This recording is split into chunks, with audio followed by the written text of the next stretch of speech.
Please welcome Bill Hicks.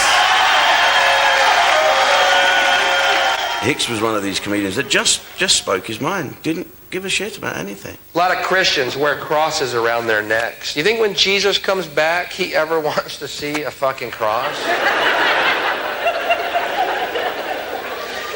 It's kind of like going up to Jackie Onassis with a little sniper rifle pendant, you know. Hey, Jackie, just thinking of John. We loved him. Those who found Hicks when he was alive found someone who was brave and who was showing a way or trying to find a way of thinking against the system. I'd never seen comedy like that. I'd never seen comedy that had purpose beyond jokes and commitment beyond hilarity. Those guys were in hog heaven out there. You understand, man? They had a big weapons catalog opened up. What's G12 do, Tommy? Well, it says here it destroys everything but the fillings in their teeth. Helps us pay for the war effort. Well, shit, pull that one up. Pull up G12, please.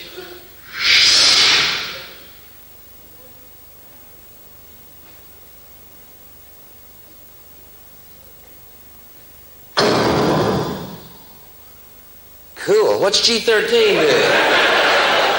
do? One of the things I loved about Bill was that he was like disappointed in humanity in a way, and was angry because he wanted it to be better, and would talk about these outrages. Thought that looks cool. Bill's desire to change America's mindset went beyond simply performing on stage. In 1993, he travelled to Waco, Texas, with his friend Kevin Booth to see firsthand how the authorities handled the disastrous siege of the Branch Davidian compound. Or they have Bible studies and ammunition studies back-to-back, or they have reloading classes for the children. Just like every home in America. All I know is it's going to be hell to pay when David Koresh, a.k.a. Jesus, a.k.a. Vernon Howell, makes his final move for the Lord. Good evening. The Waco cult siege in Texas ended this evening in a devastating inferno and what appears to be mass suicide. So the major news said that the Branch Davidians started the fire. If I'm not mistaken, correct me when I go off the story here. And that the Branch Davidians started the fire, and all they did was shoot in tear gas. And yet I've seen with my own eyes a Bradley tank shooting fire into the compound, which, isn't that odd that no major news source has picked up on that? How do you think that's newsworthy? Because that basically means that the government, from the FBI, the ATF, up to Janet Reno, including Clinton, are liars and murderers. The fact that that horrible thing happened after we were there and we filmed that kind of made it so Bill was very passionate about that, and he started incorporating, the Waco thing into his routine after that, and started talking about Waco all the time. And the gist of it was basically, hey, if you don't do what we want you to do, we'll just burn your fucking house down. Fuck them. They are liars and murderers. All governments are liars and murderers.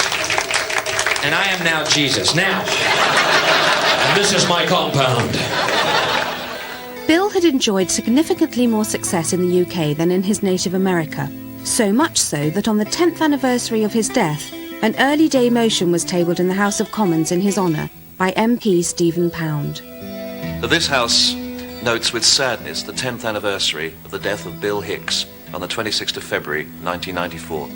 Recalls his assertion that his words would be a bullet in the heart of consumerism, capitalism and the American dream, and mourns the passing of one of the few people who may be mentioned as being worthy of inclusion with Lenny Bruce in any list of unflinchingly and painfully honest political philosophers. Hicks is someone that'll just grow and grow through the work he's left now as well. But just seeing Hicks in a small venue, it's pretty much, you can put your finger on, that's what stand-up comedy should be. John Lennon, murdered. John Kennedy, murdered. Martin Luther King, murdered. Gandhi, murdered. Jesus, murdered. Reagan, wounded. Bad fucking choice.